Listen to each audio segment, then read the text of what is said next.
kasama ang buong puwersa ng News 5. Ito ang 28th KBP Golden Dove Awards at 13th Makatao Awards Best TV Newscast. Frontline Pilipinas! Sa Pulsa CCTV, rider na magde-deliver lang ng in-order sa kanyang karinderya nabundol ng humaharurot na barangay patrol. Lalaking nanalo raw sa loto, inaresto. Kukubra na sana ng premyo nang madiskubreng isa pala siyang manloloko. Isa pang sapul sa video, tindahan ng balot, hinold up. Mister na pinagpalit sa tomboy, pinatay sa saksak si Mrs. Heto naman ang viral.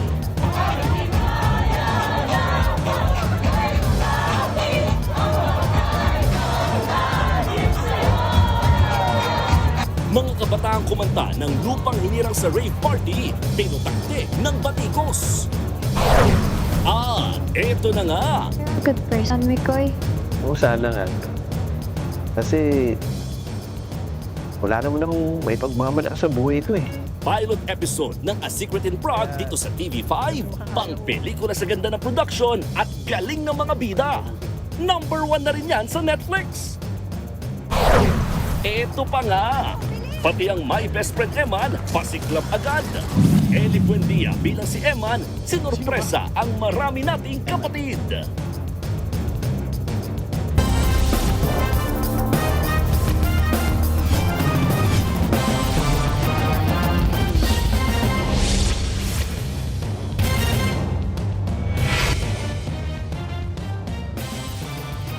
Kapapasok lamang pong balita, pinagbabaril ng riding in tandem ang isang sasakyan sa kanto ng Timog Avenue at EDSA sa Quezon City. Sa inisyal na impormasyon, isinugod sa ospital ang dalawang biktima. Agad namang tumakas ang mga salarin. Nagdudulot na po ito ng pagbagal ng trapiko sa mga kalapit na kalsada. Ang iba pang detalye sa balitang yan, ihahatid namin maya-maya lang. Sa ibang balita naman, sa Pulsa CCTV ang isang rider na nabundol ng isang humaharurot na barangay patrol sa Quezon City. Ang biktima may-ari ng karinderya na magde-deliver lang sana ng pagkain. Nasa frontline ng balitang yan, si Carol De Asa. Kuha ito sa kanto ng Road 8 sa Project 6, Quezon City. Ang papatawid na rider sa kabilang kalsada. Nasa pool ng humaharurot na barangay patrol. Sa lakas ng impact, tumilapon ang rider at nakaladkad pa. Nagtamo ng matinding pinsala sa katawan at ulo ang biktima. Agad siyang isinugod sa Quezon City General Hospital pero binawian din ng buhay. Kinilala ang biktima na si alias Nelson, 31 anyos na may-ari ng isang karinderya. Ayon sa kanyang mga kasama ay magdi-deliver lamang ng in-order na pagkain, sir. Kinilala naman ang driver ng barangay patrol na si alias Jason, 52 anyos, na XO ng barangay Nagkaisang Nayon. Hawak siya ngayon ng pulisya. Ayon sa driver, may pinuntahan sila sa City Hall at pabalik na sila sa may barangay. Pagdating sa may intersection, tinamaan ng patrol car, barangay patrol car itong motorsiklo ng biktima. At dahil sa impact, itong si biktima ay tumilapon at tumama sa windshield ng barangay patrol cars. Tumanggi nang magbigay ng pahayag ang nakadisgrasyang driver. Desidido naman ang pamilya ng biktima na idemanda ang sospek. Posible siyang maharap sa mga reklamong reckless imprudence resulting in homicide and damage to property. Nagbabalita mula sa frontline, Carol De Asa, News 5. Nagliyab bigla ang isang oil tanker truck habang dumaraan sa C5 Road sa Pasig. Mabuti na lang wala pa itong kargang krudo kaya hindi lumala ang sunog. Nasa frontline ng balitang yan, si Nina Ong Pauco. Sunog, C5, nagliliyab. Bandang 1:30 kaninang madaling araw nang magliyab ang oil tanker truck na ito sa southbound lane ng C5 Road sa Pasig City. Pansamantalang di nadadaanan ng isang lane dahil sa sunog. Agad rumisponde ang mga bumbero. Mabuti na lamang at wala pang kargang langis ang truck kaya naapula rin ang apoy sa loob lang ng ilang minuto. Galing kasi siyang Caloocan, so magre-refill pa lang siya ng tinatawag niyang black oil. Ito po yung sinusupply nila sa mga planta, ma'am. Inaalam pa kung ano ang pinagmulan ng apoy. Kwento raw ng driver, hindi niya agad napansin ang pag-usok ng sasakyan. Allegedly, ma'am, sabi ng driver, parang tinuro na lang sa kanya ng mga kasabayan niyang truck driver na nagmumula yung usok doon sa may bandang headlight. Tapos mabilis na kumalat, ma'am, yung apoy. So nag-try naman siya mag-extinguisher kasi meron daw siya, pero hindi na rin kinaya. Tumagal ang 1.5 oras bago na ialis ang all tanker trucks sa lugar. Paalala naman ng otoridad sa publiko, lalong-lalo na sa mga driver. Pag may napansin tayong ganyan as public, so bago natin i-video, so itawag po natin to sa ating mga emergency hotline. Sa mga driver po yon, dapat po talaga trained sila. So dapat maging alerto po sila, hindi po sila magpanic. Yung unang-una, ang first po na ginagamit natin dyan, yung fire extinguisher. So dapat equip po yung truck nila. Ligtas naman ang driver ng all tanker. Tumagi na siyang magbigay ng pahayag. Nagbabalita mula sa frontline, Nina Ongpalfo, News 5. Doble disgrasya ang inabot ng isang babaeng rider sa Mandaluyong City. Matapos masawi dahil nabundol ng truck, nagulungan pa ang bangkay ng biktima ng isa pang truck na nawala ng preno. Nasa frontline na balitang yan, si Carol De Asa. Nagkalat ang lasog-lasog na bahagi ng katawan ng babaeng rider na ito sa EDSA Ortigas Interchange. Doble disgrasya ang inabot niya sa mga dumaraang truck sa flyover. Hating gabi nitong Lunes, nabundol ng 12-wheeler ang biktima habang sakay ng kanyang motor. Kwento ng driver, bigla na lang may kumalabog sa gilid ng kanyang truck. Nasagi na pala niya ang biktima na pumailalim pa sa truck. Na daan-daan lang po kami paahon. Ngayon po nakalagpas po kami dito sa island na to. Hindi ko po siya napansin sa kung saan po siya pupunta o overtake. Ngayon po baka pag po pumilit po siya overtake dito sa gutter na to, at blind spot nga po yon. Kaya po siya na-accident. Hindi raw po sinasadya na mangyari yan. Dead on the spot ang babaeng biktima. Iniwan muna ang bangkay niya sa kalsada at tinubunan ng foil habang hinihintay ang rescue. Pero hindi kinordona ang lugar. Binuksan din sa mga motorista ang kabilang lane habang nakabalandra sa isang pang lane ang bangkay. Dito na naganap ang isa pang disgrasya. Bandang 2:00 na madaling araw kanina, isang dump truck naman ang nawala ng preno sa parehong flyover. Iniwasan niya mabangga ang kotse sa kanyang harapan, kaya kumabig siya pagkanan kung saan naroon ang bangkay ng rider. Sa lakas ng impact, nagulungan at nakaladkad niya ang bangkay. May mga mobil po sa harapan, may aksidente po, biglang nag-loose brake po yung preno ko. Nung iiwas po ako, di ko po alam na tao yung nasa gilid ko. Nakapatay na po pala. Di ko po talaga sinasadya yan, ma'am. Dahil sa disgrasya, isinara na muna kaninang madaling araw ang flyover. Dinala naman sa traffic sector ng Mandaluyong ang 2 truck driver para sa investigasyon. Posibleng silang maharap sa reklamong reckless imprudence resulting in homicide at damage to property. Dinala na rin sa punerarya ang biktima at patuloy na inaalam ang kanyang pagkakakilanlan. Nagbabalita mula sa frontline, Carol De Asa, News 5! Wala na raw sa Czech Republic at nasa France na ang puganteng si Zaldico. Ayon sa Malacanang, humihiling daw doon si Ko ng asylum dahil pinupolitika raw ng gobyerno ang kaso niya rito sa Pilipinas. Nasa frontline ng balitang yan, si Maricel Halili.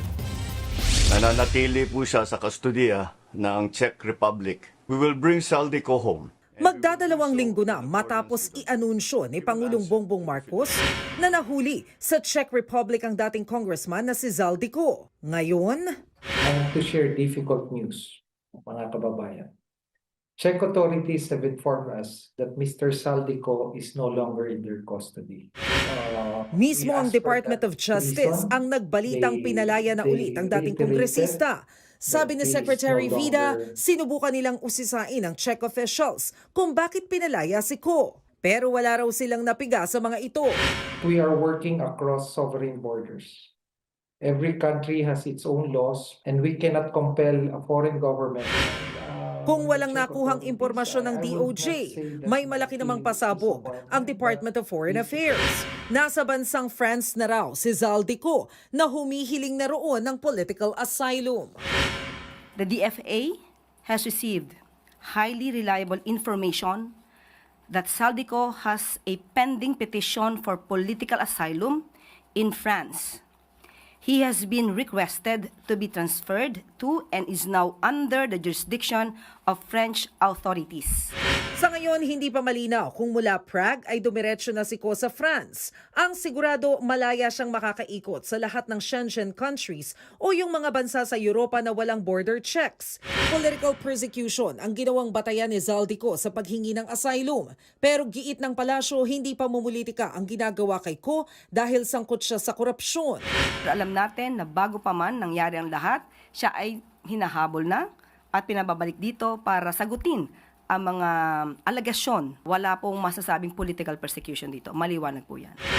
Si Pangulong Marcos, dismayadong nakalaya si Ko mula sa Czech authorities. Pero wala raw itong sinisisi sa kahit na sinong gabinete. Wala rin daw dahilan para humingi ng paumanhin ng Pangulo kahit pa marami ang nalito sa kanyang anunsyo. Saan po siya dapat mag-apologize?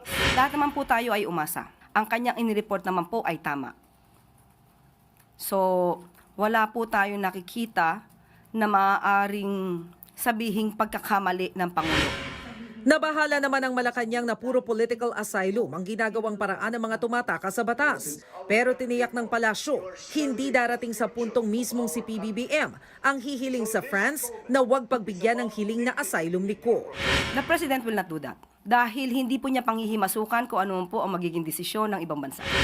Nakatakdang makipagpulong si Pangulong Marcos sa ambassador ng France bukas. Ipinatawag din ito ang Chargé d'Affaires ng Czech Republic para mapag-usapan kung ano-ano pa ang pwedeng gawin para maibalik sa Pilipinas si Zaldico. Nagbabalita mula sa Frontline, Maricel Halili, News 5. Dismayado ang ilang mambabatas na hindi na nga naiuwi sa bansa. Nakaalis pa ng Czech Republic si dating Congressman Zaldico.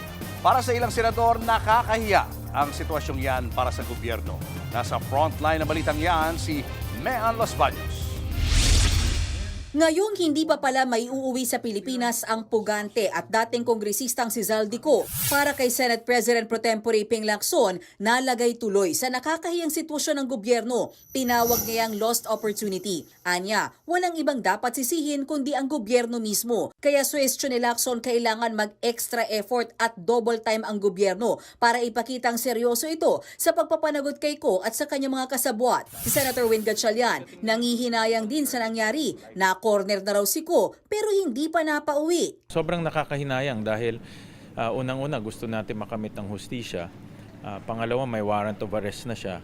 At pangatlo, kung ko-cooperate siya, baka meron pa siyang information na iba na makakatulong dito sa flood control scandal. Gayunman, naniniwala ang senador na temporary setback lang ito. Naiintindihan daw niya na komplikado talaga ang sitwasyon, lalo't may sariling immigration laws ang Czech Republic. Tingin din ng senador, itong si Zaldico may criminal mind . Pinlano niya na ito bago pa siya mahuli. Alam niya na kung anong gagawin. Hindi ito basta-basta umalis na lang siya. Alam niya nang gagawin niya kung mahuhuli siya, madedetain siya, saan siya iikot. ang nakikitang pagkukulang ni Senator Win Gatchalian ay ang kabiguan daw ng Department of Foreign Affairs na kansilahin ang lahat ng pasaporte ni Zaldico, kaya naman nakakagala pa siya sa iba't ibang bansa. Ayon kay Gatchalian, karaniwan sa mga mambabatas na may dalawang pasaporte, isang pribado at isang diplomatic, kaya kakaiba daw na umabot hanggang 3 pasaporte si Ko. Pero nilinaw na ng DFA na parehas ng kinansela ang diplomatic at regular passport ni Zaldico. Ang dapat daw gawin ngayon, magamit ang network ng bansa sa Interpol para makapag-issue sila ng red notice. Sa bisa ng warrant of arrest ay nilabas ang Sandigan Bayan dito sa ating bansa.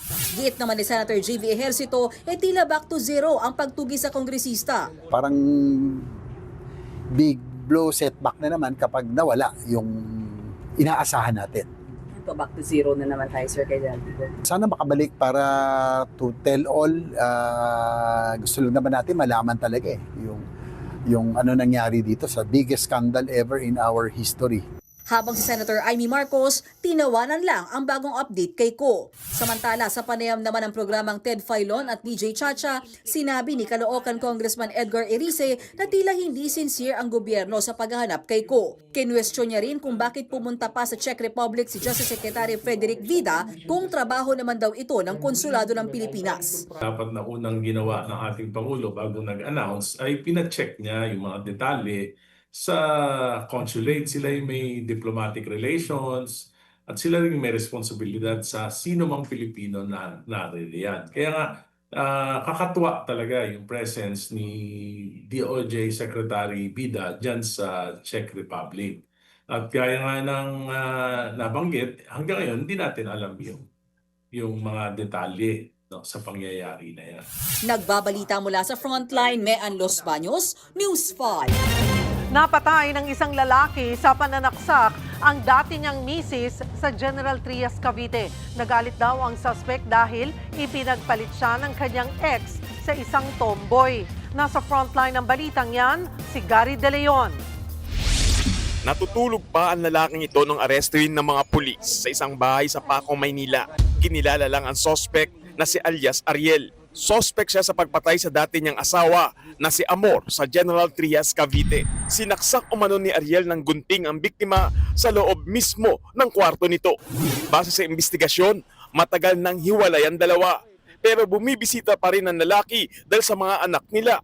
Hanggang sa makita raw ng suspect na may bago ng karelasyon si Amor na isang lesbian. Nagalit daw ang suspect at doon na niya sinaksak sa dibdib ang dating misis. Nung pumasok si suspect sa bahay ni biktima, nandoon si witness, yung lesbian, at nasaksihan naman niya yung ginawang pananaksak nitong si suspect dito sa asawa niya. Tumanggi na magbigay ng pahayag ang suspect. Accordingly, may pinagdadaan ng personal na problema tong suspect. In addition dun sa nangyaring hiwalayan nila na tapos may iba nang kinakasama tong asawa niya, hindi natin isinasantabi yung anggulo na crime of passion pa rin. Sinampanan ng kasong parricide ang suspect. Nagbabalita mula sa Frontline, Gary De Leon, News 5. Patay ang dalawang bata matapos mahulog ang sinasakyang tricycle sa isang tulay sa Batangas. Yan at iba pa sa Frontline report na ito. Wasak at yupi-yupi ang tricycle na yan matapos mahulog sa gilid ng kalsada sa bayan ng Mataas na Kahoy sa Batangas. May 30 talampakan ng lalim ng pinaghulugan nito. Base sa investigasyon, nawalan ng preno ang tricycle kaya sumalpok ito sa steel barrier ng kalsada hanggang sa nagdire-diretso ito pababa. Agad tumawag ng tulong ang mga nakakita para dalhin sa ospital ang magkakaanak na sakay ng trike. Pero dead on arrival na ang dalawang batang edad 4 at 12 taong gulang. Patuloy pa yang iniimbestigahan. Sa Surigao City, sumalpok ang isang motorsiklo sa isang minivan sa kurbadang bahagi ng isang national highway kahapon. Di na umabot ng buhay sa ospital ang 15 anyos na babaeng rider, habang sugatan naman ang backride niyang ate. Lumabas sa investigasyon na walang suot na helmet ang magkapatid, habang humaharurot naman ang minivan ng madisgrasya. Hawak na ng pulis ang driver na mahaharap sa kaukulang kaso. Sa Kalibo, Aklan, 2 ang sugatan sa karambola ng mga sasakyan nitong Lunes. Base sa investigasyon, pumasok sa one-way ang isang kotse habang matuli ng pagpapatakbo. Inararo nito ang mga nakaparadang police mobile, motor at isa pang kotse. 2 pulis na nakabantay noon sa lugar ang nadamay. Napag-alamang galing sa isang party at nakainom ang driver. Mahaharap ngayon ang driver sa kaukulang kaso. Nagbabalita mula sa Frontline, Faye Tobias, News 5. Nasa kote ang isang US national sa NAIA matapos mahulihan ng marijuana sa kanyang bagahe. Nabisto ito matapos ma-detect ang droga sa x-ray ng airport. Gayon din sa K9 inspection ng Philippine Drug Enforcement Agency o PDEA. Base sa ulat, aabot sa higit 6,000 piso yung nasabat na sa US national. Kinumpiska ng mga otoridad ang bitbit nitong droga habang nasa kustodiya na ng mga otoridad ang dayuhan at mahaharap sa kaukulang kaso. Nasusunog pa rin ang landfill sa Navotas City. Kaya mga otoridad nag-iba na ng diskarte sa pag-apula ng apoy. Pati gobyerno ng Japan, tumulong na rin. Nasa frontline ng balitang yan si Nina Ongpauco. Halos magtatatlong linggo na, nagliliyab pa rin ang tambakan ng basura sa Navotas City. Nasa 90% ng 44 na ektaryang landfill ang nasusunog. Pahirapan kasi ang pag-apula dahil ang apoy nasa ilalim ng gabundok na basura. Ito po kasi ay hindi ordinaryo or typical na sunog, kaya ang involved kasi dito ay basura at hindi siya surface na fire. Nasa subsurface siya, ibig sabihin nasa ilalim ang mga baga at patuloy na fuel na kung saan may methane fuel sa ilalim niyan at bulubundukin na basura. Kaya naman kailangan ng malalimang solusyon sa nasusunog na mga basura. Hindi raw kasi basta pagbubuhos ng tubig ang pwedeng gawin. Ang natabunan natin, ang isinasagawa natin, lalo na ng DPWH sa ngayon, ay soil capping and compaction. Tumulong na ang Japan International Cooperation Agency sa pag-apula. Kanina, kasama nag-inspeksyon ng mga ilang opisyal ng Pilipinas si Japanese Ambassador na si Kazuyo Endo. Para mas mapadali ang pagdadala ng mga makinarya, tumulong din ang San Miguel Corporation. Binuksan nito ang daan sa kanilang private property para hindi na kailangan pang isakay sa barko ang mga kailangan sa pag-aapula ng sunog. Sabi ni DPWH Secretary Vince Dizon, malaking tulong ito dahil isa sa mga pinoproblema nila ang pagpasok ng heavy equipments. According to the estimates, halos mangangalahati na tayo dun sa napapatay nating area. So, napakalaking progress niyan, pero kagaya naman ng nakita nga ninyo, hindi ito madali. Ang DNR naman, sinuri ang air quality lalo't umaabot sa Metro Manila ang nakasusulasok na usok mula sa mga basura. Nagbabalita mula sa Frontline, Nina Ongpauco, News 5. Nagsisimula ng bumuti ang kalidad ng hangin sa ilang lungsod sa Metro Manila kahit na patuloy ang pag-usok ng nasusunog na Navotas landfill. Pero paalala ng mga otoridad, huwag pakampante lalo't may mga pollutant pa rin sa hangin. Nasa frontline ng balitang yan, Simon Gualvez. Sa drone video na ito ng News 5, patuloy ang paglabas ng usok sa nasusunog pa ring Navotas Sanitary Landfill. Kita rin kung gaano kalawak ang bahagi ng landfill na naabo sa loob ng halos 3 linggo. Kaya ang diskarte ng mga otoridad, gumagamit na ng mga bulldozer at backhoe para tabunan ng lupa ang mga umuusok pang bahagi. Kahapon, nag-abiso ang ilang LGU sa Metro Manila na unhealthy o hindi ligtas ang kalidad ng hangin, dulot pa rin ng sunog sa Navotas landfill. Pero kanina, sabi ng Environmental Management Bureau ng DNR, bumalik na sa good to moderate ang air quality sa malaking bahagi ng Metro Manila. Paliwanag ng ahensya, nakadagdag din sa pagbaba ng kalidad ng hangin ang matinding init ng panahon. Hindi raw kasi agad makawala ang mga pollutant dulot ng kawalan ng hangin o ulan. Kung natatrap po yung lamig, yun po yung tinatawag nating thermal inversion. So yung mga pollutants natin, hindi po siya nagdi-disperse pataas po. Kaya naiipon po siya sa ground level. Paglilinaw naman ng ahensya, hindi lang dapat isisi sa Navotas Sanitary Landfill ang pagbaba ng kalidad ng hangin. May time po na dun sa area na to, sobrang traffic or may mga activity po sila, tumataas po yung air quality dun sa. And then yung iba po is may time po kasi na may mga nagiging sunog. So yung area na nagkakaroon ng sunog sa area natin, tumataas din po yung air quality. Sinubukan ng aming team na tignan kung gaano na ba kalala ang nararanasang polusyon. Naglagay kami ng facial tissue sa bintana ng aming sasakyan at binaybay ang mga kalsada sa Mandaluyong at Quezon City. Makalipas ang 1 oras, mapapansin na medyo nangitim itong facial tissue na isinabit natin sa sasakyan kumpara dito sa bagong kuha. Lumalabas na may mga particles na hindi naman nakikita pero nalalanghap natin. Paalala lamang, itong experiment na ginawa natin ay para sa visual experimentation lamang at hindi kapalit ng actual air quality measurement na ginagamitan ng mga instrumento. Sabi ng Quezon City Health Department, wala pa naman daw silang naitatalang nadala sa ospital dahil sa epekto ng maruming hangin. Pero babala nila, hindi ito dapat isawalang bahala. Kung may sakit po tayo sa baga na malubha, no, tapos consistently exposed po tayo doon sa pollutant na yun, no, every day, malapit pa po tayo, no, it can aggravate yung condition nila. So pwede yung condition nila yung mag-cause nung death. Bukod sa paalalang magsuot ng face mask kung kinakailangan, ipinagbabawal din ng Quezon City LGU ang pagsisiga o pagsusunog ng mga basura sa kalsada o sa bakuran. Nakakadagdag kasi ito sa polusyon at nakasasama rin sa kalusugan. Ang sinumang mahuhuli ay may parusang hanggang 5,000 piso at pwede pang makulong ng mula 6 na buwan hanggang 1 taon. Nagbabalita mula sa Frontline, Mon Gualvez, News 5. Magkakalahating taon ng absent si Senador Bato de la Rosa kaya minumungkahi na ng Senate Ethics Committee na wag muna siyang pasahurin. Pero ang kampo raw ng Senador, pinag-iisipan pa kung susundin niya. Nasa frontline ng balitang yan si Mean Los Baños.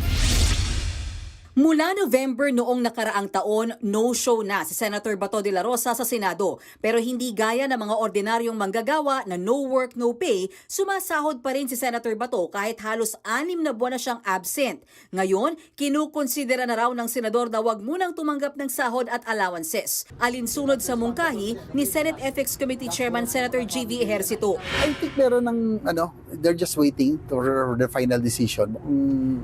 They are already considering. So yun ang magandang balita. No? We don't know how to get in touch with him. No? Kaya lang, meron namang parating na bukang namin na pinag-uusapan na nila ng kanyang kampo. So hopefully, magkaroon na ng positive development by next week. Base sa Compensation and Position Classification Act of 1989, salary grade 31 ang mga senador at kongresista. Ibig sabihin, sumasahod sila ng 293,191 pesos hanggang 334,059 kada buwan. Ayon kay Ejercito, mainam kung voluntaryong gawin na ni Bato ang hindi pagtanggap ng sahod at allowance dahil matagal at matrabaho pa kung aamyendahan ang rules nila tungkol dito. Para na lang mawala yung pressure sa Senate, mawala rin pressure sa bawa kay Senator De La Rosa, siguro yung request natin ito voluntary nila lang. Forgo yung kanyang or waive niya yung salaries and allowances. That's also seconded sinang-ayunan din naman ni Senate President Soto yon.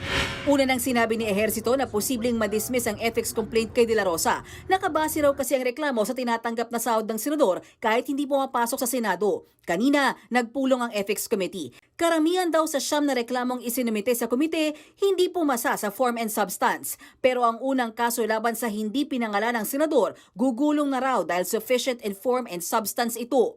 Bukod kay Senator De La Rosa, may nakabinbinding ethics complaint laban kina Senator Chis Escudero, Risa Hontiveros at maging kay Ethics Committee Chairman Ejercito. Nagbabalita mula sa Frontline, Mean Los Baños, News 5. Naitala ngayong araw ang pinakamababang halaga ng piso kontra dolyar.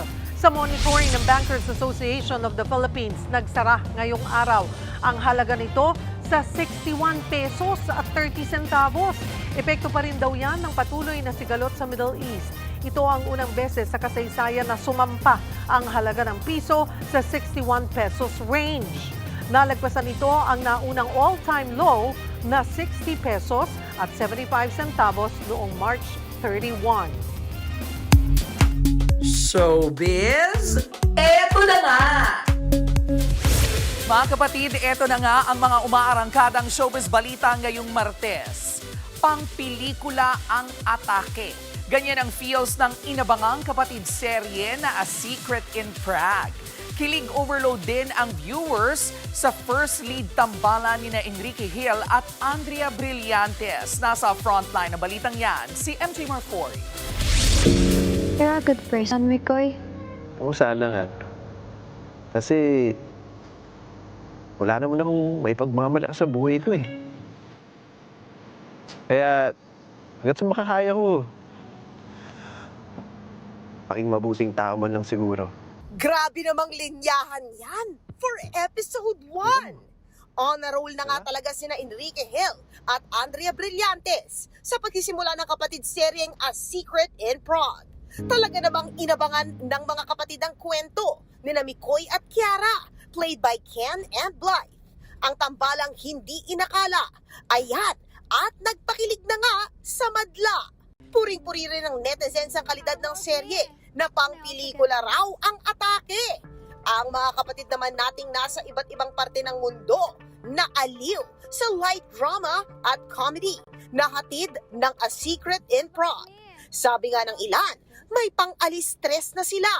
Ang mga kapatid naman nating nag-abang sa Free TV, minarkahan na rin ang oras para gabi-gabing subaybayan sina Mikoy at Kiara at 8 p.m. Overflowing talaga ang suporta dahil maging sa Netflix, #1 TV show ngayon ang A Secret in Prague. Umpisa pa lang yan, mga kapatid. Kapit ng mahigpit dahil unti-unti nang mabubunyag ang mga sikreto sa Prague. Panoorin ang A Secret in Prague Mondays to Fridays, 8 p.m. pagkatapos ng Frontline Pilipinas. Nagbabalita mula sa Frontline, MJ Marfori, News 5. Susunod, lalaking nagpanggap na nanalo sa loto, arestado. Preso sa Cebu City Jail, natagpo ang patay sa loob ng kanyang selda. Tinorture nga ba? At OPM icon na si Ellie Buendia in his acting era na bilang si Eman. Abangan ang lahat ng yan sa pagbabalik ng Frontline Pilipinas.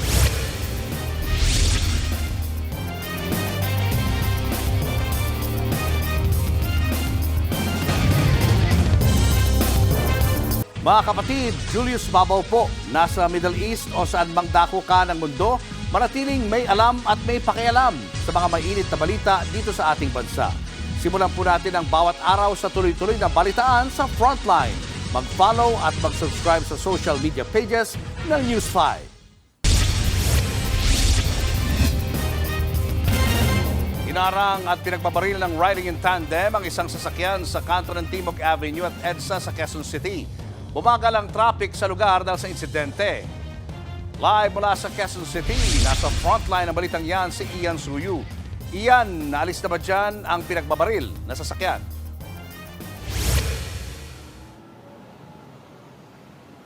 Julius, katatapos nga lang hatakin ng mga otoridad yung puting sasakyan na walang habas na pinagbabaril at pinaulanan ng bala dito sa bahagi ng Timog Avenue Corner EDSA. Agad namang isinugod sa ospital yung dalawang sakay nito, kabilang na yung driver ng kotse.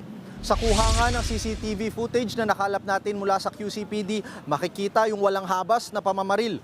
Ang gunman ay yung lalaking naka-stripes at matapos nga niyan, agad siyang sumakay sa motorsiklo at tumakas kasama ang rider.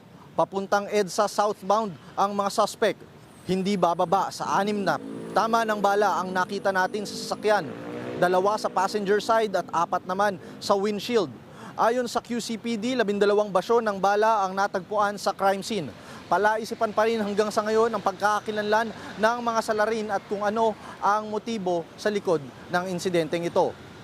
Julius, nauna na ngang ipinag-utos ni QCPD Director General Randy Silvio ang pagtugis o manhunt operation para sa 2 suspect na yan. Magsasagawa or magtatayo din daw sila ng special investigation team para mas matutukan yung CCTV monitoring pati na rin yung backtracking sa nangyaring pamamaril. Sa ngayon naman, yung daloy ng trapiko ay maluwag na. No? Kanina kasi medyo isang kalsada lang yung pinadaanan. Pero ngayon binuksan na sa publiko itong bahagi ng eastbound lane ng Timog Avenue. At sa ngayon nga, hinihintay pa natin kung ano na ba yung status ng 2 biktima. Yan muna ang latest mula dito sa Timog. Julius? Maraming salamat, Ian Suyu. Kalaboso ang isang lalaking nagpanggap na lotto winner sa Mandaluyong. Dinoktor niya ang ticket para makuha ang jackpot prize pero sa huli, nabuking siya. Nasa frontline ng balitang yan, si Ian Suyu. Sa mismong opisina ng Philippine Charity Sweepstakes Office o PCSO sa Mandaluyong, dinampot ng mga pulis ang lalaking ito. Ang kasalanan niya, nagpanggap umanong lotto winner at sinubukang kubrahin ang jackpot prize ng 649 Lotto noong April 7. Nagkakahalaga yan ng tumataginting na 172 million pesos. Dala ng lalaki ang anyay ticket, pero may napansin na rito na kakaiba ang mga staff ng PCSO. Kung makikita niyo yung talagang ticket na yon, may portion na parang may chinange siya may naging 8, may something like that. Pero may tampering talaga. Nang makumpirma sa ticket system, dito na napag-alamang peke ang ticket na dala ng lalaki. Base sa verification na isinagawa sa serial number nung ticket na ipinresenta ng lalaki, lumalabas na hindi raw ito yung winning ticket. Sa katunayan nga, meron na raw talagang orihinal na nakapag-claim nung premyong 172 million pesos na isang lone bettor mula Nueva Ecija. Dito na siya dinampot ng mga pulis. Kalaunan, umami ng suspect na may nagbenta sa kanya ng ticket sa halagang 10,000 pesos. Buti na lang at may mga paraan ng PCSO para ma-verify kung peke o hindi ang isang ticket. Una na riyan ang serial number, pati na rin ang uri ng papel na ginagamit sa ticket. Hindi na namin pwedeng sabihin lahat, basta ang importante may security features kami sa papel. So sa papel pa lang alam mo na kung sa PCSO yan. Para tiyak na hindi matamper ang ticket, siguruhin raw na nasa maayos itong lagayan. Hindi rin ito pwedeng mabasa, masulatan o malukot dahil hindi raw ito tatanggapin kahit pa nakuha mo ang winning combination. Mahigpit rin daw na ipinagbabawal ang pagbebenta ng ticket. Kasalukuyan ng nasa kustodiya ng mga pulis ang suspect na mahaharap sa reklamong falsification of public document. Nagbabalita mula sa Frontline, Ian Suyu, News 5. Buhay na pumasok pero patay na nang lumabas ang isang preso sa Cebu City Jail. Hinala ng kanyang pamilya, tinorture siya. Nasa frontlining balita si Jan Aroa ng News 5 Visayas. Wala ng buhay nang madiskubre ng mga otoridad sa loob ng kanyang selda sa Cebu City Jail ang person deprived of liberty o PDL na si Fernando Prajes. Higit 1 buwan nang nakakulong si Prajes sa kasong rape. Sa medico-legal ang biktima, lumabas na sudden cardiac death at acute coronary syndrome ang ikinamatay nito. Pero duda rito ang pamilya ni Prajes. Sa mga larawang eksklusibong ibinigay sa News 5, kitang may mga pasa sa binti at sugat sa iba't ibang bahagi ng katawan si Prajes. Kaya hinala ng kanyang pamilya, tinorture at binugbog ito hanggang sa mamatay sa loob ng bilangguan. Nag-uul ko siyang kamatayon. Kung tinul pa, nasa ikuan. Di ba dapat dunay hustisya? Nakarating na sa lokal na pamahala ng Cebu ang insidente at iniimbestigahan na ito. Doon ay nakita dito sa punerarya ay nakita ng mga lagom sa iyang karawasan. Kaya wa man magkatakdo o gidagmalan man gani, wa magkatakdo ang death certificate. Nagsagawa na rin ng sariling investigasyon ang Commission on Human Rights at tumutulong na rin ang National Bureau of Investigation. We already dispatch a quick response operation to check on the not just on the death but also on the administrative liability, possible administrative liability. Isinailalim na sa autopsy ang bangkay ng biktima para makita ang dahilan ng pagkamatay nito. Nagbabalita mula sa Frontline, Jan Arua, News 5. Visayas!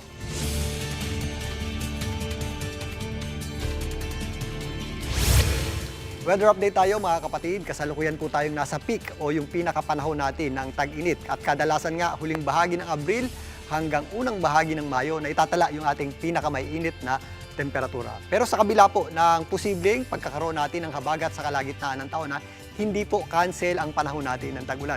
Meron pa rin po tayong tag-ulan at kadalasan nga sa huling bahagi naman ng Mayo, magsisimula na po tayong makaranas ng mga thunderstorms at magpapatuloy na po yan hanggang pumasok na ang panahon ng habagat o yung ating tag-ulan nga sa buwan ng Hunyo. At yung ating pinakamainit o yung ating tagtuyot na epekto ng El Nino ay maaring sa susunod na taon pa natin maramdaman. Sa katunayan mga kapatid, possible pa tayong magkaroon ng enhanced habagat dahil po sa pagpasok ng El Nino. Kaya pagandaan po natin ang posibleng epekto ng ating El Nino sa unang bahagi o sa unang bahagi nito, yung ating enhanced habagat at sa huling bahagi naman ito, yung ating panahon ng tagtuyot na dulot nga ng epekto nitong ating El Nino. Sa ngayon nga, magpapatuloy pa rin po ang mainit at malinsangang panahon sa malaking bahagi ng ating bansa, dulot pa rin ng ating tinatawag na easterlies. Maliban lang sa ilang bahagi ng Palawan, Zamboanga Peninsula, Lanao del Norte, Lanao del Sur, Misamis Provinces hanggang sa areas po ng Basilan na posible po yung ating mga kalat-kalat na pagulan at thunderstorms. Ang natitirang bahagi po nating bansa ay makararanas pa rin po ng matinding init at alinsangan ng panahon. Sa katunayan, yung ating pinakamatataas na heat index ngayong araw na ito ay pumalo po sa hanggang 45 degrees Celsius dito po sa areas ng Camarines Sur, dyan po sa may Bicol region. Pumalo naman niya sa 43 degrees Celsius sa may area ng Cavite at Iloilo, samantalang 42 degrees Celsius naman dyan po sa may eastern section ng Visayas, sa may northern Samar at Eastern Samar. Ito pong mga heat index na ganito ay nasa danger level o mapanganib na level po ng heat index, kaya doble ingat po tayo mga kapatid. Bukas yung ating pinakamatatas na heat index ay aasahan naman natin dito po sa general area ng Cavite na posibleng pumalo sa hanggang 44 degrees Celsius. Posible po yung umakyat sa hanggang 43 degrees Celsius po. Yan po sa area ng Palawan at Pangasinan. Samantalang sa Mindoro naman, Cagayan, posible mong umabot sa 42 degrees Celsius yung ating heat index. Sa Metro Manila pa rin, magpapatuloy po ang mainit at malinsangang panahon sa tanghali. Pagsapit ng hapon, nagiging maulap po yung ating panahon. Medyo mababa po yung ating tsansa ng pagulan. If ever may mga pagulan tayo, ito po yung ating mga isolated o mga localized na pagulan lamang o yung mga pagulan hindi naman masyadong nagtatagal. Pero ang mas paghahandaan pa rin po natin ang matinding init ng panahon at alinsangan, lalong-lalo na sa tanghali at ang ating inaasahang heat index dito naman sa Metro Manila ay naglalaro sa 39 hanggang 40 degrees Celsius. Kaya doble ingat po tayo dyan, mga kapatid. At yan muna latest sa ating lagay ng panahon. Muli ako po ang inyong weather frontliner, Alvin Pura, na laging may panahon para sa iyo.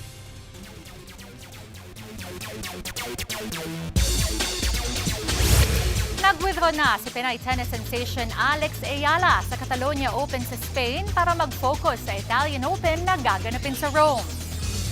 Nangako si Alex na babawi at mas paghuhusaya ng paparating na torneo. Bahagi pa rin ito ng clay court campaign ni Alex. Magsisimula sa May 5 ang Italian Open. Maglalaro din siya sa Parma Ladies Open sa May 12 pero depende pa yan kung malayo ang mararating niya sa Rome. Lahat ito ay para sa paghahanda niya sa Grand Slam tournament na French Open. Showbiz, eto na nga! Mga kapatid, eto na nga, major gulat factor para sa mga nanood ng My Best Friend Eman ang paglabas ni Ellie Buendia bilang si Eman. Yes, mga kapatid, yan po ang sagot sa matagal nyo ng tanong kung sino nga ba si Eman. Major TV moment nga ang pag-reveal sa character ng OPM icon. Sa pilot episode kagabi, umappear si Ellie bilang magtataho. Trending topic nga ang eksena ni na JM De Guzman at Ellie. Ang unexpected reveal na yan lalong nagpa-excite sa fans na todo abang sa mga susunod na eksena ni Ellie. Mapapanood po ang My Best Friend Eman gabi-gabi sa Todomax Primetime 5. Susunod, masintabi lang po mga kapatid, empleyado ng ospital na ipit ang ulo sa elevator. At viral video ng mga kabataang kumakanta ng lupang hinirang na pang-party-party ang tono, inulan ng batikos. Yan at iba pa sa pagbabalik ng Frontline Pilipinas.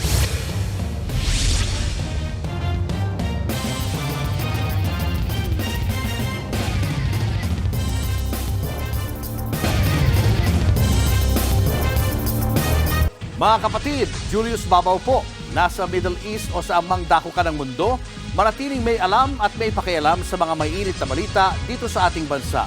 Simulan po natin ang bawat araw sa tuloy-tuloy na balitaan sa Frontline. Mag-follow at mag-subscribe sa social media pages ng News 5.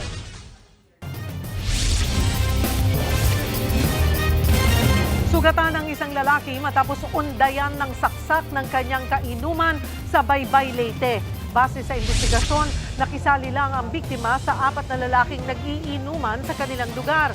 Maya-maya, dumating ang suspect at nakipag-inuman din. Nang malasing, pinauwi na ng kanyang mga kainuman ang suspect. Pero bumalik ito at may dala ng patalim. Lumapit siya sa biktima at pinagsasaksak ito. Isa sa mga tinitignang motibo sa krimen, ang alitan ng biktima at kapatid ng suspect. Mahaharap sa reklamong frustrated murder ang 29 anyos na suspect. Patay ang isang babaeng empleyado ng ospital matapos maipit sa cargo elevator sa India. Kita sa CCTV na biglang dumungaw ang ginang sa balit na elevator na pinaglalagyan ng medical equipment. Pero bigla itong sumara. Sinubukang kumawala ng babae pero natrap na siya. Sinusubukan siyang hilahin ng kanyang mga kasamahan pero nahirapan sila nang ma-rescue. Dinala sa ICU ang babae pero namatay din dahil sa neck injury. Kinasuhan ng anak ng biktima ang ospital dahil sa anyay kapabayaan.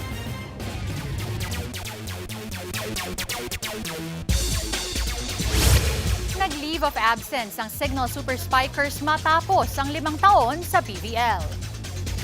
Sa official statement, sinabi ng team na hindi naging madali ang kanilang desisyon. Pero ginawa raw ito matapos pag-isipang mabuti ang tatahaking direksyon ng franchise. Bagamat hindi pa nagkakampiyon, 3 beses na naka-silver medal ang Signal. Pinakahuli dyan ang katatapos lang na All-Filipino Conference.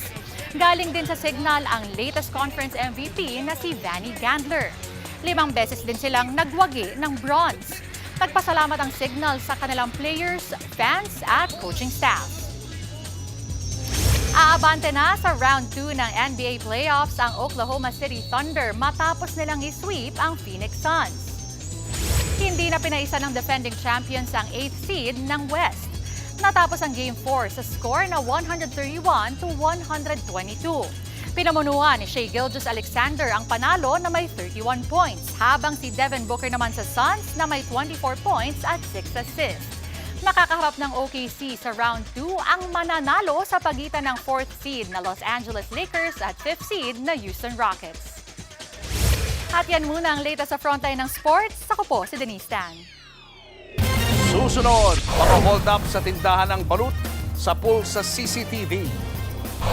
Sa pool naman sa dashcam, sasakyang nagpapa-vulcanize, ninakawan. At Bossing Vic, nakipagsabayan sa sayawan sa kanyang kaarawan. Tutok lang mga kapatid, magbabalik pa ang Frontline Pilipinas.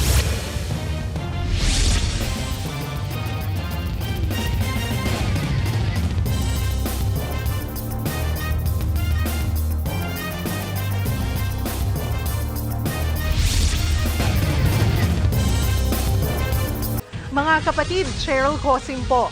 Nasa Estados Unidos, Canada o saan mang dako ka ng mundo, manatiling may alam at may pakialam sa mga mainit na balita dito sa ating bansa. Simulan natin ang bawat araw sa tuloy-tuloy na balitaan sa Frontline. Mag-follow at mag-subscribe sa social media pages ng News 5.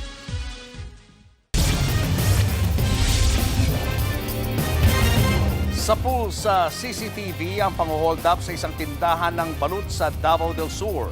Sa video, makikita ang lalaking naka-helmet at jacket na tinutukan ng baril ang tindera. Hindi nakapalag ang tindera at agad inabot ang kita ng tindahan na 4,000 piso. Patuloy na tinutugis ang hold-upper at dinalampa ang kanyang pagkakakilanlan. Posibleng pagbotohan na bukas ng House Justice Committee kung may sapat na basihan ang mga reklamong impeachment laban kay Vice President Sara Duterte.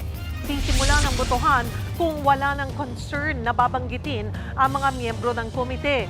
Kung mayorya ang bumoto, magpupulong ulit ang mga miyembro ng komite sa May 4. Dito na tatalakayin ang pag-aapruba ng committee report at articles of impeachment na itatransmit naman sa plenaryo.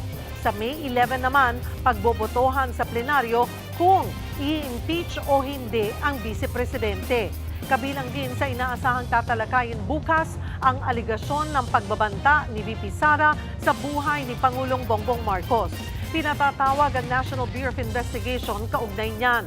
Tatalakayin din kung bubuksan ba o hindi ang box na naglalaman ng mga dokumento ni na VP Sara at Mr. Yang si Man Scarpio mula sa BIR.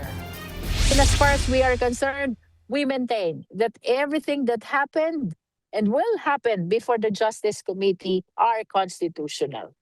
It has been our stand that this is a constitutional duty. This is not a matter of choice. This is a matter of duty to the Constitution and to the sovereign Filipino people.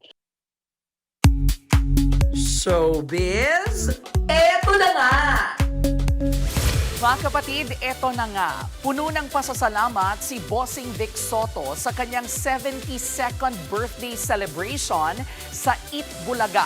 Present ang kanyang mag-ina, pati na ang kanyang staff. Nasa frontline na balitang yan, si News 5 Entertainment Correspondent Von Belinario.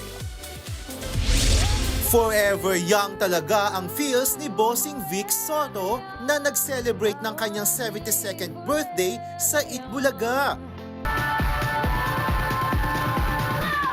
Si Bossing nakipagsabayan sa sayawan sa hit song na Opalite kasama ang mga anak kay Pauline Luna na sina Tali at Mochi. I wanna thank you for sa lahat ng sakripisyo, sa lahat ng pagmamahal, and for giving time and for being so intentional with our family life. We love you so much. Happy birthday, Dad! I love you and thank you for all the sacrifices that you've given us, and thank you for making our life comfortable. Happy birthday! Love you! Oh, ako naman pare, simple lang. I love you pare. Love you too. Bukod sa kanyang pamilya, abot-abot din ang pasasalamat kay Bossing Vic ng kanyang mga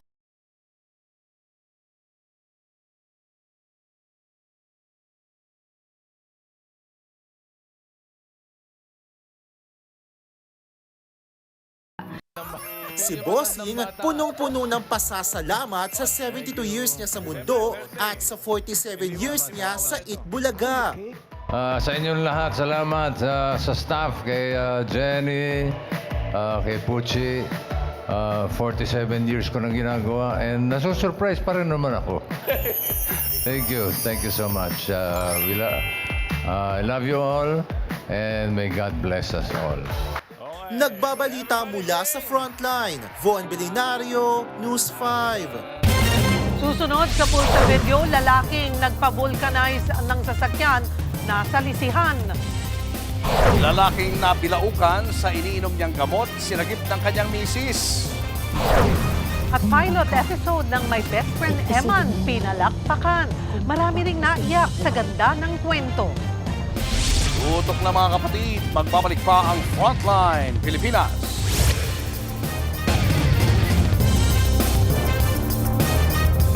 Mga kapatid, Cheryl Cosing po. Nasa Estados Unidos, Canada o saan man dako ka ng mundo, manatiling may alam at may pakialam sa mga maiinit na balita dito sa ating bansa. Simulan natin ang bawat araw sa tuloy-tuloy na balitaan sa Frontline. Mag-follow at mag-subscribe sa social media pages ng News 5. Nasa lisihan ang isang driver ng mga kawatan sa Bukawi, Bulacan. Tinangay ng mga ito ang kanyang cellphone at nag-loan ng halos 83,000 pesos sa isang shopping app. Nasa frontline ng balitang yan, si Gary De Leon. Sakuha ng dashcam na naka-hazard na utility vehicle sa MacArthur Highway sa Bukawi, Bulacan. Biglang pumarada sa harapan ng dalawang lalaking magkaangkas sa motorsiklo. Bumaba, naka-backride at lumapit sa UV. Noong una, pinagmamasdan niya lang kung may driver ito. Hanggang sa sinilip niya ang loob at ginamitan pa ng flashlight. Na masigurong walang driver, maririnig na bigla na lang bumukas ang pinto ng sasakyan. Hindi na nakita mga sumunod na eksena pero tinangay na pala ang cellphone at bag ng driver. Agad na sumibat ang mga kawatan. Kwento ng driver na si Arvin De La Fuente. Nagpapabulkanize siya kaya naka-hazard ang UV. Nagbabantay naman daw siya noon pero nakatingin daw siya sa mga batang naglalaro. Nandun lang ako sa likod, sir. Ang bilis nga rin. Nasa lisiyan ako. Kampante naman ako kasi taga rito rin ako. Hindi ko na kasi nilock yung pinto. Nakasarado siya, sir, pero hindi nakalock. Then bukas pa yung makina ng sasakyan, naka-hazard. Talagang kampante lang talaga, sir, na walang mangyayaring ganon. Ilang oras lang matapos matangay ang kanyang cellphone, sunod-sunod na ang transaksyon na kanyang natanggap. Nakita yan ni De La Fuente sa isa pa niyang cellphone. Na-access daw agad ng mga kawatan ang password ng kanyang cellphone. Wala naman daw nakuha sa kanyang e-wallet dahil sa hindi naman nila nakuha ang OTP. Pero sa kanyang shopping app, agad daw nag-loan ang mga kawatan na halos 83,000 pesos. Pangamba ngayon ng biktima, baka kinopya na ng mga magnanakaw ang kanyang ID at nag-loan din sa mas marami pang online lending apps. Naipablatter na niya ang pangyayari sa barangay. Humingi na rin ng tulong sa anti-cybercrime ng PNP ang biktima. Nagbabalita mula sa Frontline, Gary De Leon, News 5. Nalagay sa alanganin ng isang lalaki matapos mabulunan sa iniinom niyang gamot. To the rescue naman ang misis niya na natuturaw ng first aid sa mga online video. Nasa Frontline ng balitang yan si Mobile Journal Ray Vicente. Parang normal na araw na uminom lang ng maintenance na gamot ang 44-year-old na si Marnel Cabillas. Pero pagkainom ng tubig, napayuko siya. Ang gamot pala kasing nainom niya, hindi natanggal sa package at bumara sa kanyang lalamunan. Agad naman siyang sinakloloka ng misis na si Mariel at mabilis isinagawa ang Heimlich maneuver. 1, 2, at umabot pa ng 6 ang ginawa niyang abdominal thrust. Pero hindi natanggal ang gamot. Inulit niya ito. Sa wakas, natanggal na ang bara. So dahil nga sabi ko kanina, mahilig nga ako manood ng mga ganyang mga first aid, mga rescue. Dahil nga overthinker ako eh. Kala ko dati, papaganyan. Kapag iaano mo yung nachuchok, yung pala, igaganon mo yung kamay mo, tsaka to, ganon, para may pang-push. Tapos simula sa pusod, isang dangkal. So ganun na yung ginawa ko. Tapos pinamp ko lang siya, pinamp ko lang hanggang sa malabas niya. Yung asawa po kasi ang tiga-prepare ng gamot ko. Then, i-ano lang niya, i-prepare niya. Tapos, iinumin ko na. That time, meron siyang hindi nabuksan na isang gamot. Ako kasi, nasanay akong tarang diretso laging iinumin. Naramdaman ko na lang, may hindi bumaba. Tapos, biglang sumakit. Na, parang nahiway lalamunan ko. So, doon ko nalaman na, yun nga, may bumara. And then, hindi na ako makapagsalita. Hindi ko nga siya matawag. Wala raw medical training si Mariel. Ang Heimlich na ginawa niya, napanood niya lang daw online. Nagpaturo tayo sa isang doktor kung paano nga ba yan. Pinapagalaw mo yung diaphragm nung tao na nire-rescue para mag-generate siya ng thrust o hangin from his lungs or her lungs para ma-push out yung naka-block dun sa kanyang daanan ng hangin, sa kanyang airway. You will use your hand like this, yung fist, usually the dominant hand, tapos nakaganyan yung thumb mo, nakalabas. And then you put it under, dun sa may ilalim ng diaphragm, 3 to 4 fingers above yung pusod. Igaganyan mo siya, and then hahawakan mo siya with the other hand. Well, of course, nasa likod ka ha. So nakatalikod sa'yo yung pasyente, yung i-rescue mo, and then yayakapin niya yung kamay na isa, nakaganyan yung thumb. Etong thumb na to, yung iipit dun sa ilalim, and then the other hand, i-cover na ganyan. Tapos i-jerk mo yun. Kailangan talaga i-thrust mo going in and up. Iba naman daw ang technique sa mga batang ages 3 and below. Yung bata, ihiga mo sa kamay mo, ganyan, maliit pa lang naman yun, ano? Face down yung bata. Nakalaylay yung ulo, pababa, andito yung paa. Tapos gaganyanin mo yung likod, back blows ang gagawin. Back blows ang tawag doon. A little below the shoulder blades. Pero in between, 5 back blow. Gaganyanin mo siya. Palm ng hand dito, ganyan talaga. E paano do kung mag-isa lang at nabalunan? Igaganyan mo yung kamay mo, pero sa sarili mo igaganon, gaganyan mo sa sarili mo, no? Sa taas ng pusod mo, and then maglilin ka sa upuan. Doon sa sandalan, maglilin ka, you will use your weight para mag-generate ng inward and upward force. Payo rin ni Doc ang agaran na pagkasagawa ng Heimlich maneuver. Lalo't 1 minuto daw ay pwede nang mawalan ng malay. Nagbabalita mula sa frontline, mobile journalist Ray Vicente. Kinasuhan na ang gunman na nagtangka umano sa buhay ni US President Donald Trump. Kinilala ang suspect na si Cole Thomas Allen na taga California. Binaril niya ang isang Secret Service agent sa gitna ng White House Correspondents' Dinner sa isang hotel. Ligtas ang agent dahil nakasuot siya ng bulletproof vest. Tingin naman ng mga otoridad si Trump ang target ng gunman. Agad inilikas ang US President na mangyari ang pamamaril. Nahaharap ang suspect sa kasong attempted assassination. Showbiz, eto na nga!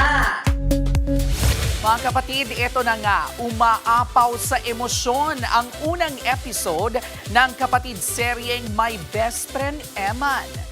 Tagos nga po sa puso ang husay sa pag-arte ng lead stars na sina J.M. De Guzman, Shaina Magdayaw, Rairi Sofia at syempre si Miss Ay de las Alas. Kaya naman talagang hindi kumurap ang ating mga kapatid sa panonood. Umpisa pa nga lang daw ng kwento ni na Mateo at Ruth, abay nakakaiyak na. Pero higit sa produksyon at mauhusay na artista, ramdam na ramdam din ng viewers ang tema ng serye.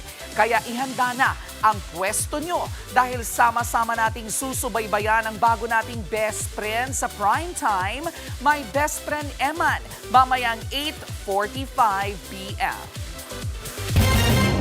Susunod, Lupang Hinirang ginawang remix at sinayaw pa sa isang rave party. Pambabastos daw yan sa ating pambansang awit. Ang stars ng A Secret in Prague at My Best Friend Eman nakibonding sa fans sa Cavite. Yan at iba pa sa pagbabalik ng Frontline Pilipinas.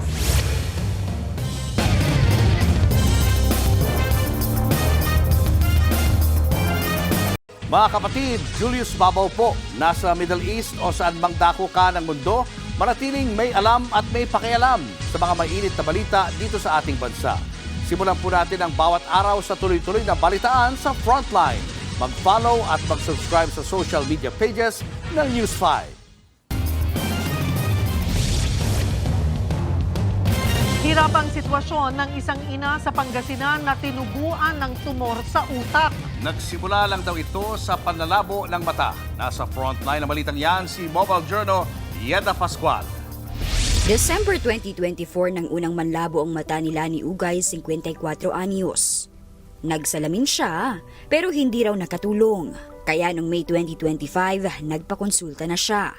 May bukol dito ma'am, sa ano ko dito. Baba ng utak ma'am. Naiipit po yung isang ugat dito sa kaliwa. Kaya lumalabo itong isa. Tapos buti nga daw po ma'am, hindi sumabay yung kanan. Ang diagnosis kay Lani, pituitary macroadenoma. Isang bukol sa utak na pwedeng pumigas sa nerve ng mata. Kapag hindi naagapan, pwede itong magdulot ng pagkalabo ng paningin hanggang sa posibleng pagkabulag. Pakiramdam nga raw ni Lani, may tumutusok sa kanyang mata at madalas itong mamula. Lagi ring sumasakit ang kanyang ulo at nagsusuka pa siya. Sinabihan siya ng doktor na kailangan niya ng maoperahan sa lalong madaling panahon, kaya ni-refer siya sa ibang ospital. It's private ma'am. Hindi naman kaya namin ng ma'am. Bayad doon, ma'am. Pinababayaran sa akin, 93,000. Yung 93,000 na yun, ma'am. Gamit lang, ma'am. Ay, Dok, wala po kaming hawak na ganun. Ngayon lang po, ipamasahe lang namin ang hawak ko. Sabi ko noon, ma'am. Sabi nila, ASAP. Para hindi daw mapiktuhan itong isang mata ko. Ang anak ni Lani na si Deborah, labis ang pag-aalala sa ina. Yung tatay ko po ma'am, magsasaka po siya. Tapos kami po ma'am, wala naman po kaming trabaho. Hindi lang po kami ng mga halo-halo, ganun po. Kasi nahihirapan din po kami na nakikita po siya hanggang yan. Hindi man lang po namin may paopera sa hirap ng buhay po. Sana po matulungan niyo po ako. Nagmamakaawa na po ako sa inyo kasi masakit na po ang aking ulo hanggang sa batok pag tuwing sinusumpong ako ng tapos nagsusuka. Kaya parang awan na po ninyo sa mga nanonood po. Tulungan niyo po ako para maoperahan po ako. Nagbabalita mula sa Frontline, Mobile Journal Yeda Pascual. Pinutakte ng batikos sa ang paggamit ng ating pambansang awit sa isang rave party.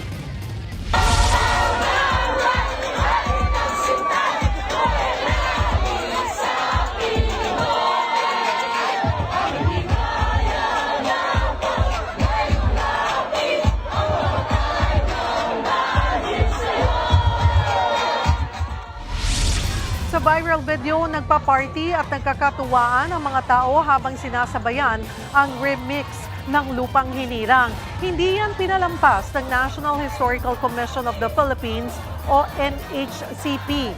Ayon sa komisyon, kuha ang video noong December 2025 sa Amerika. Dahil nangyari ang insidente sa labas ng bansa, mahihirapang magsagawa ng legal na hakbang ang NHCP. Gayunman, nagpaalala ito sa mga Filipino community abroad na kailangang respetuhin ang mga itinuturing na national symbol alinsunod sa ating batas. Hindi rin daw dapat pinagkakatuwaan ang ating pambansang awit. Showbiz, eto na nga! Mga kapatid, eto na nga. Excited na ang ating mga kapatid na Caviteño sa pagbisita ng stars sa mga kapatid seryeng A Secret in Prague at My Best Friend Eman sa Primetime Pasikklab Watch Party sa Bacoor. At live mula nga po sa Cavite, may frontline report si MJ Marfori. MJ, sino-sino na bang stars ang nakabonding ng ating mga kapatid na Caviteño?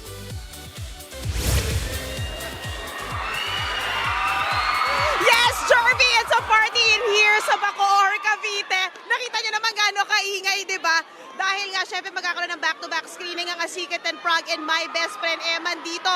Sobrang good vibes! At syempre, hindi sila binibitin ng mga stars ng shows na ito dahil kasama ko ngayon A Secret in Prague star Enrique Hill, My Best Friend Eman stars Miss Ai de las Alas and TJ Valderrama. Wow! Grabe na energy. Talagang binabalik nyo lang naman yung pagmamahal nyo, syempre, sa ating mga kapatid. Correct po yan. Grabe, ang saya dito sa Bacoor!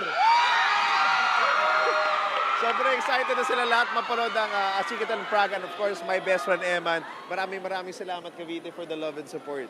Parang hindi naman Sister Rebecca ngayon. Miss Ai na itong nagaganap na ito. Hindi ako sister ngayon, bench body ako ngayon.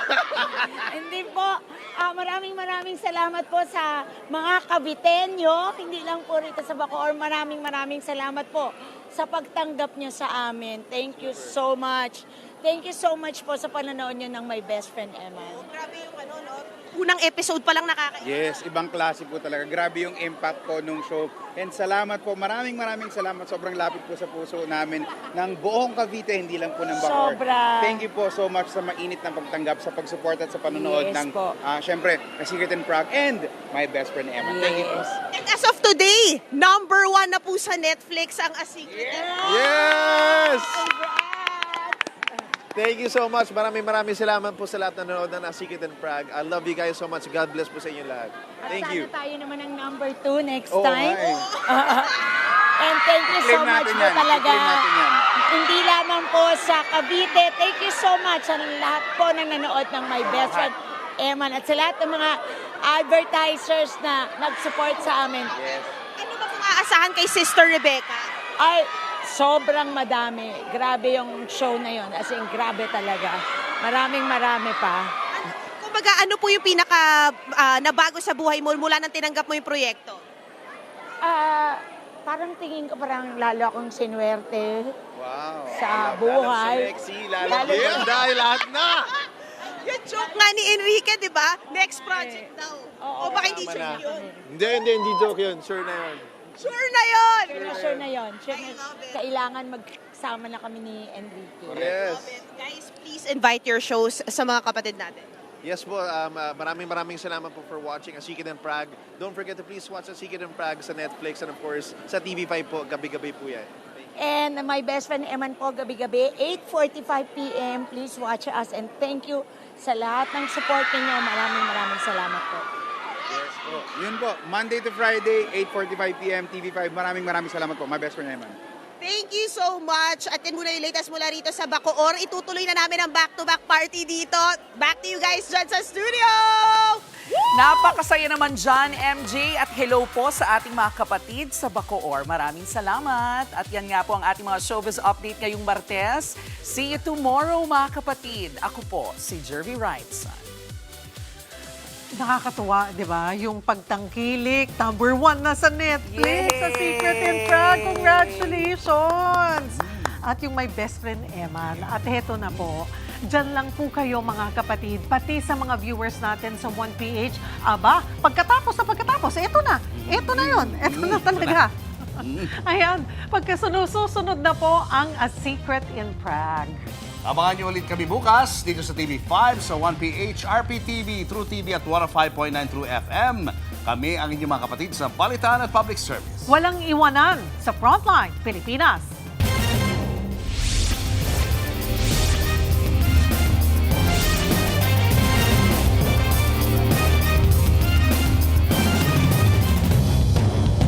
Mga kapatid, Cheryl Cosim po. Nasa Estados Unidos, Canada o saan mang dako ka ng mundo, manatiling may alam at may pakialam sa mga mainit na balita dito sa ating bansa. Simulan natin ang bawat araw sa tuloy-tuloy na balitaan sa Frontline.